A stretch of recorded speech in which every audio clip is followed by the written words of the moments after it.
What's going on, everyone? Welcome back. Today, we're going to be continuing our look at our early running back rankings for the 2022 fantasy football season. Pretty recently, we did our breakdown of our top 12 running backs this year, and today we're going to continue it with our top 24 guys.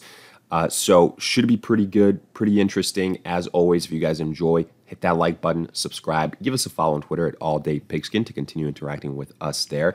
Let us hear it in the comment section. Do you agree, disagree? Who did we have too high? Who did we have too low? Along with any other questions you guys might have, we will do our best to answer them all. And lastly, make sure to get yourself a copy of the 2022 ADP Fantasy Football Draft Guide. Has everything you could want at a great price, rankings like these and more, top 150 overall players in standard and PPR formats, individual player bios, tiers, projections, along with general fantasy advice. Details in the description. But with that being said, let's get right into it. And here we will scroll through a quick reminder of our top 12 rankings along with our tiers.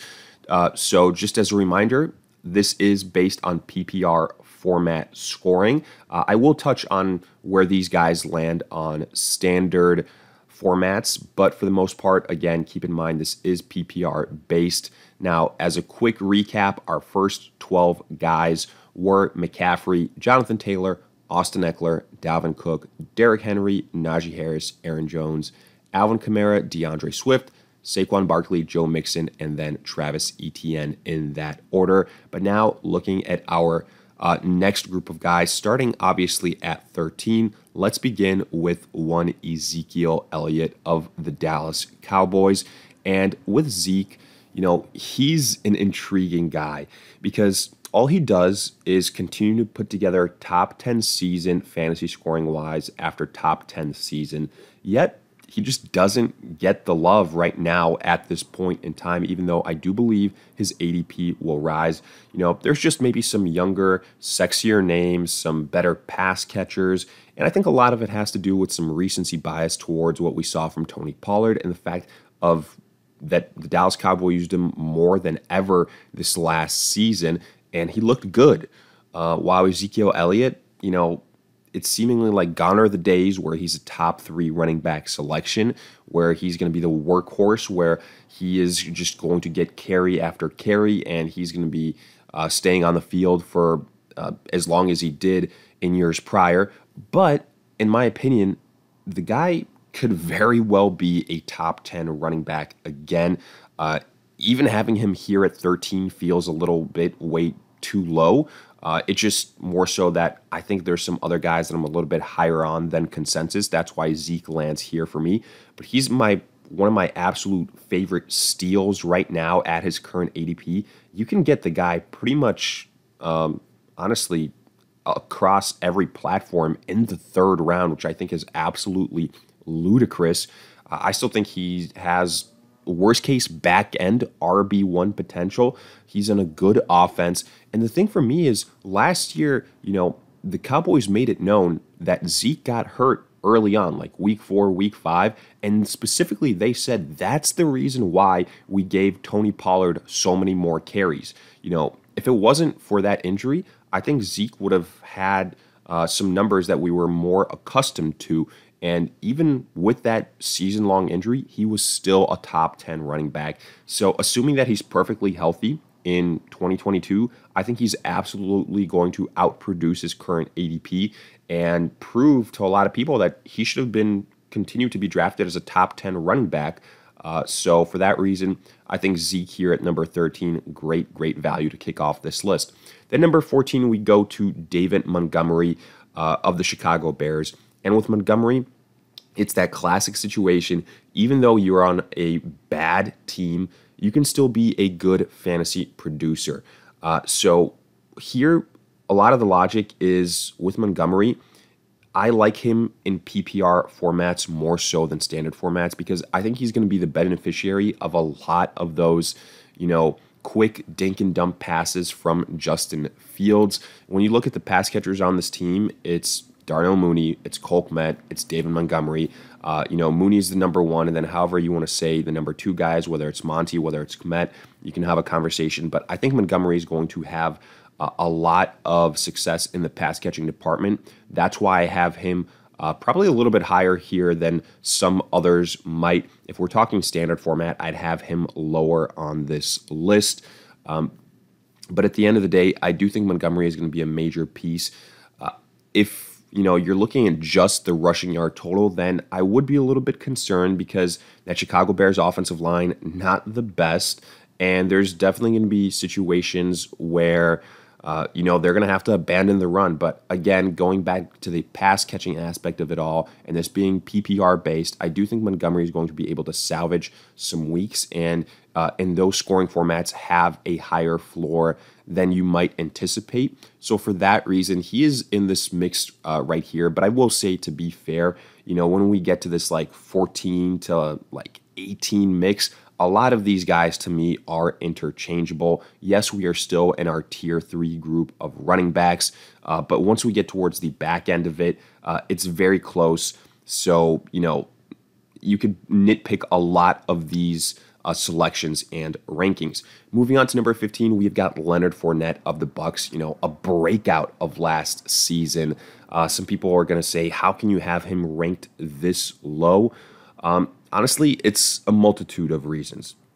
First and foremost, I don't think Leonard Fournette is going to duplicate his pass catching success from last season. And if you look at the just pure rushing yards, it's not like the guy had over 1,000 yards rushing last season, so keep that in mind.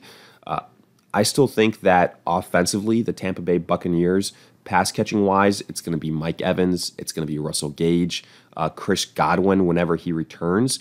And the fact that they added a pass-catching running back specialist via the draft, I think a lot of people are kind of ignoring that. I think that Leonard Fournette won't necessarily be a 3-down back when it comes to third down. They're going to go to their pass-catching specialists here for the Bucs. And a lot of people are going to say, well, Leonard Fournette has earned the trust of Tom Brady. And yes, I do agree with that. And, that's why he's going to be the primary running back. But look, even in scenarios when Tom Brady was in New England, when there was a preferred pass-catching running back specialist, the other guys got off the field. The Sony Michels got off the field so that James White could then be available and produce at what he did best. So I do think we're going to see a decrease in Leonard Fournette. And again, maybe this seems like Leonard Fournette hate. I think he's a talented player. Obviously, no more Ronald Jones for the Tampa Bay Buccaneers. So, he should see an uptick to some regards in rushing upside.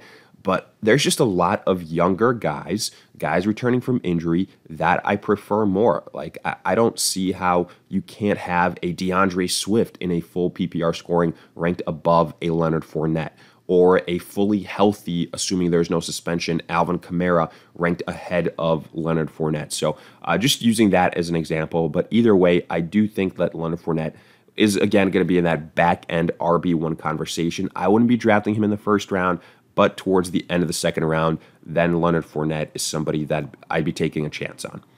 Moving on to number 16, we have Nick Chubb. And I feel bad for having Nick Chubb ranked this low. But again, this is the name of the game when it comes to PPR scoring.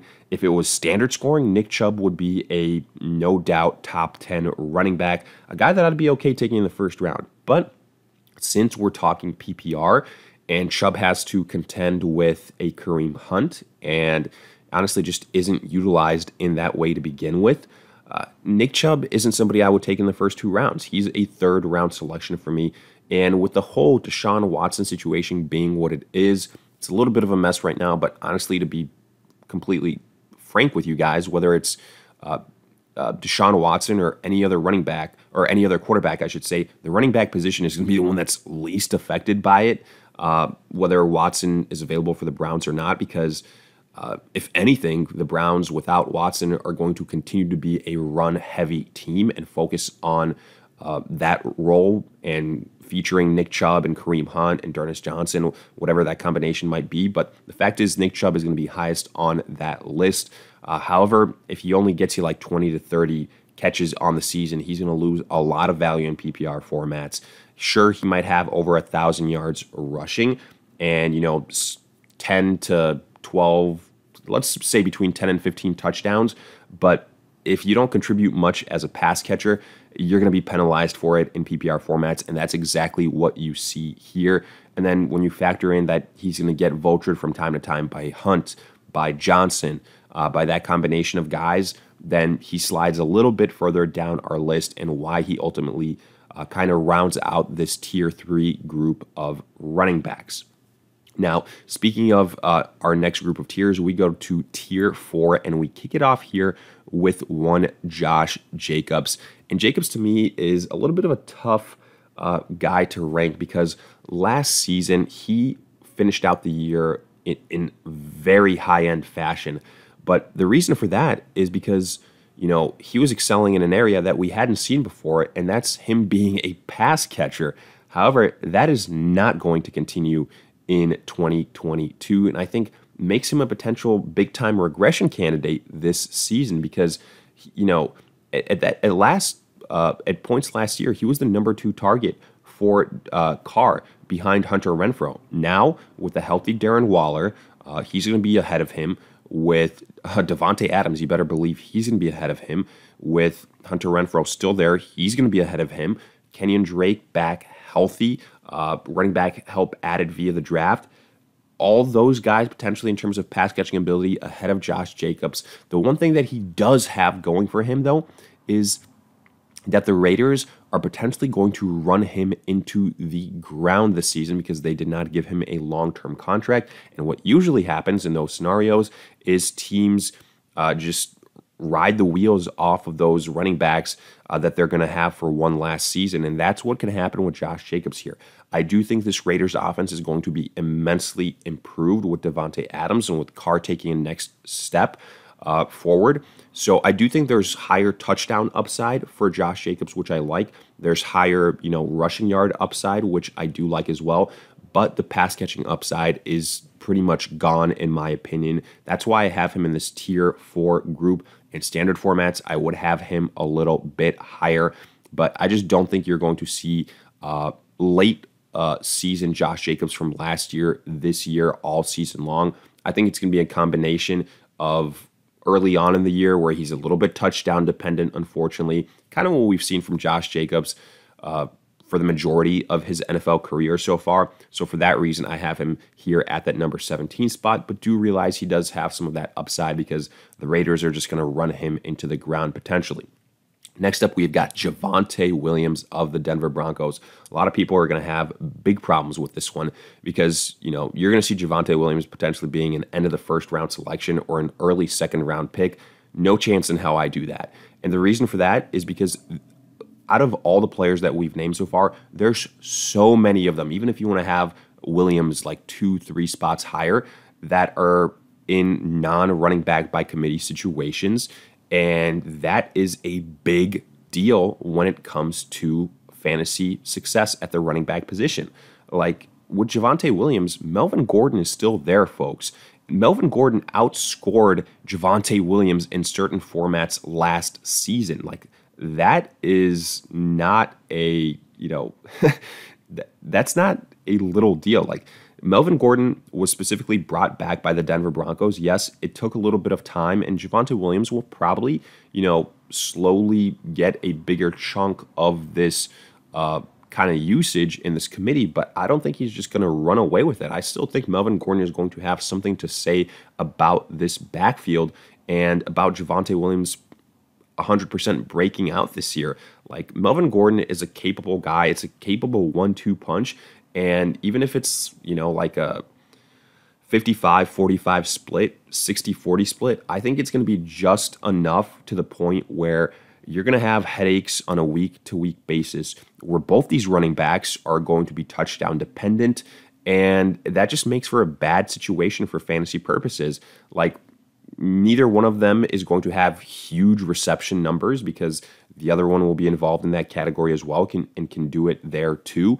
Like Russell Wilson, yes, him being added to the Denver offense is a huge win for everyone, but the pass catchers aren't just going to go away here at the wide receiver position for Denver.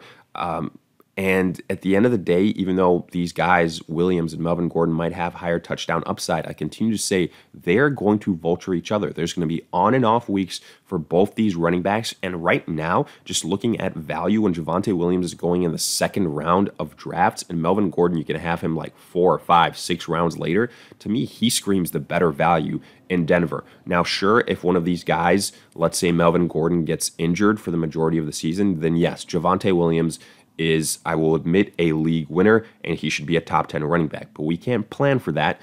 And on the flip side, if that happens with Williams, then Melvin Gordon gets a huge boost in rankings.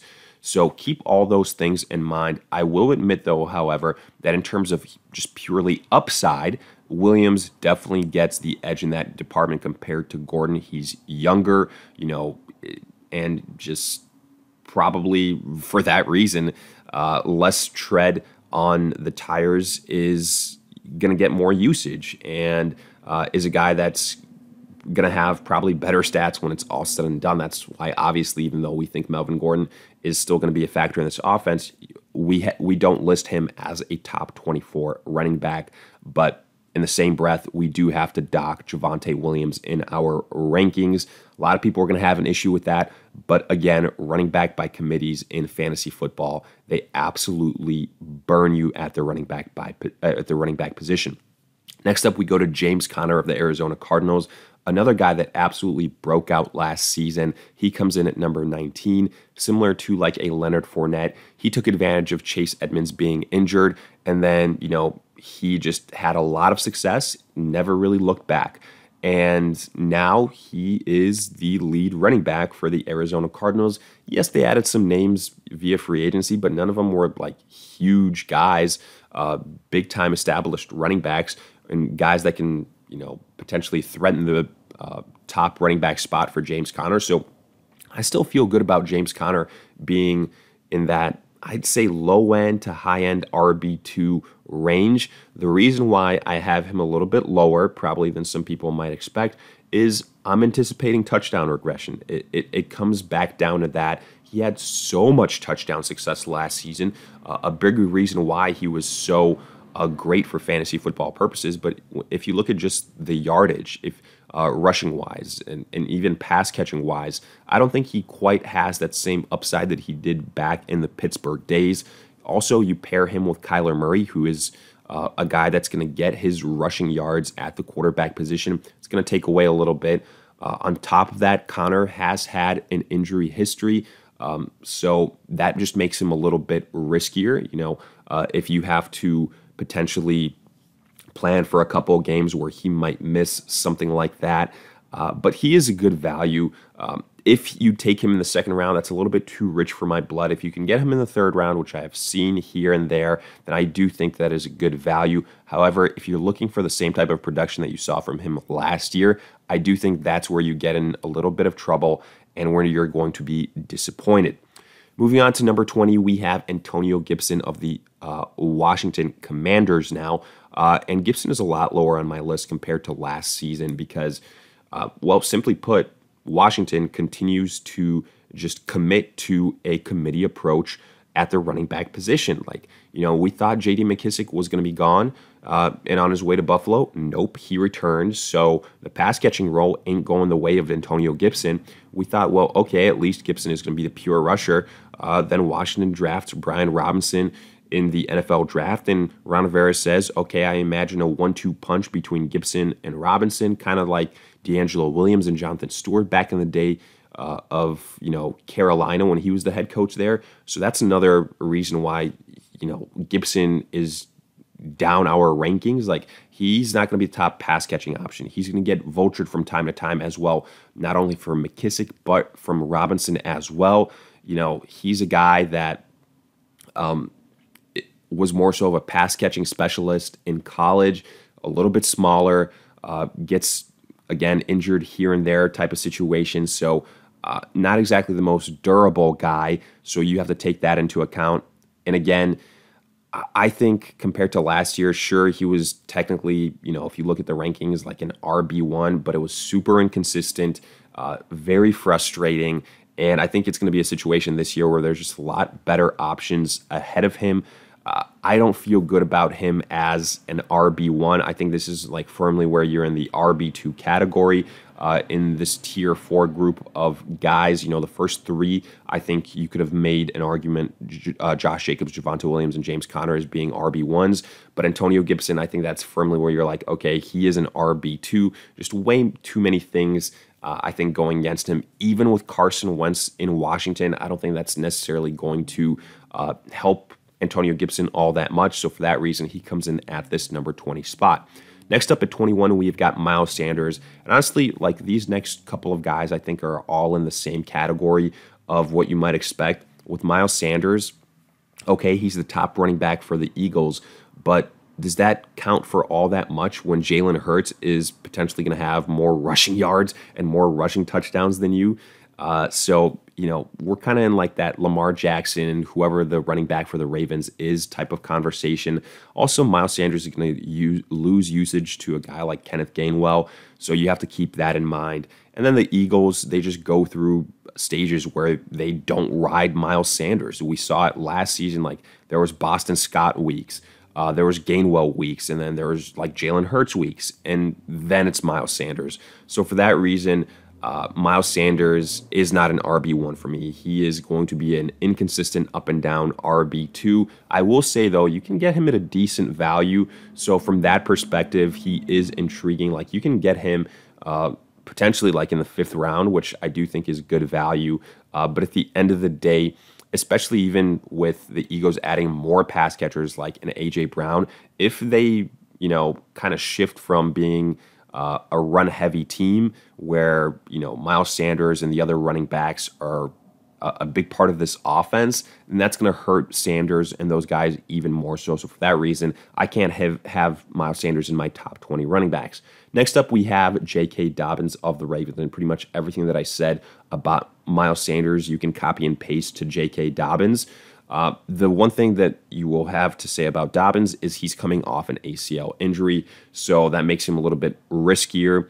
Jalen Hurts, Lamar Jackson quarterback situation, so you're going to have to take that into account. The reason why I have J.K. Dobbins where I do, though, and not lower, is because I have more faith in the Baltimore offense than some of these other offenses that we're going to touch on in a little bit when looking at these other running backs. Like, I have faith that the Baltimore Ravens offensively will be a good team, and I think Dobbins will benefit from that. You also do have to factor in, if you want to have J.K. Dobbins ranked higher, which in standard formats I do, but not like, crazy higher, because Gus Edwards is still there. And even though he's also coming off an ACL injury, I don't think he's just going to go away.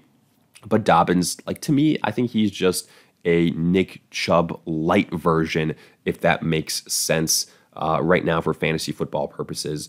Like, he has to contend with a run-heavy quarterback, but he does have like 1,000+ yard upside. He's not involved as a pass catcher, and potentially, double-digit touchdowns, but just the upside is lowered because he plays with Lamar Jackson. So that's why I make that Nick Chubb comparison. Now, getting to number 3, we do have a guy that is pretty polarizing, and somebody that I've gone on record in saying that I don't really want anything to do with this season in particular. That is Breece Hall of the New York Jets. Yes, the upside is there. I will admit that, compared to a Dobbins, Sanders, Gibson, the upside more so is there for Breece Hall.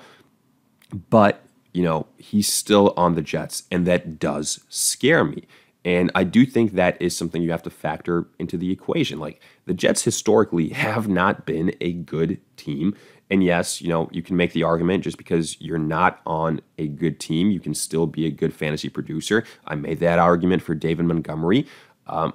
But David Montgomery doesn't have Michael Carter in the mix as well, who was just drafted last season. I think he's going to be utilized, more so as a pass catcher. I don't think Breece Hall is necessarily going to be the top pass catcher on the team at the running back position. We'll see.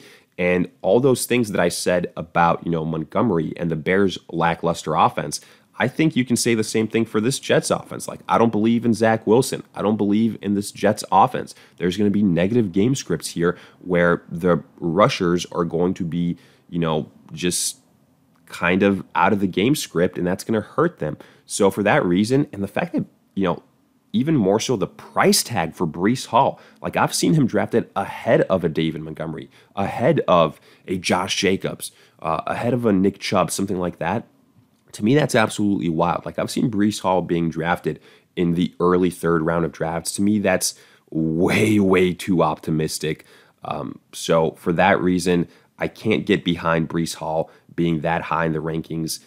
The price tag, the landing spot with the Jets, and then just short term is what scares me. Okay, maybe if we're talking 2023 and beyond, then Breece Hall is a good pick. But right now, his rookie season, I just don't honestly love any of these rookie running backs. I think everyone is so obsessed with saying, oh, there's going to be a top 10 rookie running back. There's going to be the next Saquon Barkley here.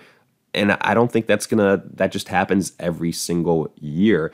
It has to be a good situation. It has to be a good landing spot. And I just don't love that for Breece Hall. But finally, we get to our number 24 spot, and technically another tier break here. We have Cam Akers of the LA Rams. And again, Akers is a guy that some people might have a lot higher, but I vehemently disagree with that for a multitude of reasons. First and foremost, he is still rehabbing from his Achilles injury. And yes, he returned technically last season, the same year when he tore that Achilles. But I mean, everyone with a functioning set of eyes could see when Akers was back on the field that he wasn't his old self. Like, he didn't look all that good. He didn't have that pop. He didn't have that burst. He didn't have that speed, that elusiveness, that agility, those cuts. And that was an issue. So I don't think that that's all of a sudden going to return immediately this year. Now, on top of that, the Rams, they've got a big-time running back by committee. Yes, the rookie running back that they brought in, I believe, broke his foot, but at some point in time, he's going to be back. Compared to injuries to come back from, Achilles, broken foot a lot more minor. But even throwing him out the window, Darrell Henderson is still on the Rams. I think a lot of people are forgetting that. And he's dealing with the soft tissue injury, but it doesn't seem to be major. So I think Henderson, honestly, I wouldn't be shocked if he has a better season than Cam Akers. And, worst case scenario, I think we're talking like a 50-50 split or a 55-45 split. I don't see Cam Akers running away with his job unless literally everybody else gets injured and the Rams don't add anyone. Then, okay, like Cam Akers is going to be closer to what others believe. But unless those injuries just take over that running back room for the Rams, I don't see this playing out for Cam Akers like a lot of people want to. I for sure have him outside of my top 20 running backs. He's in a big-time running back by committee. He's got the Achilles injury, not going in his favor either. He's got a capable running back in Darrell Henderson who was producing like low-end RB1 numbers last year prior to him getting injured. And for all those reasons, I just can't have Cam Akers higher than this. Yes, he's on a great offense, but again, when you have so many other options, when you're coming off a major injury, probably the worst injury you can come off of for any position, but especially running back, I have to dock you for that. And for that reason, Cam Akers here comes at the number 24 spot. And honestly, again, he's probably a running back that I would just have off my draft board completely. Unless there is an injury run to his teammates, I would not be touching Cam Akers this season. But with that, we wrap up our top 24 breakdown at the running back position in terms of rankings, in terms of tiers. As always, let us hear in the comment section. Did you agree, disagree? Who is too high? Who is too low? Along with any other questions you guys might have, we will do our best to answer them all. If you enjoyed, hit that like button, subscribe. And again, make sure to get yourself a copy of the 2022 ADP Fantasy Football Draft Guide. Everything you want at a great value. Details in the description. And in the meantime, we'll see you guys in future videos.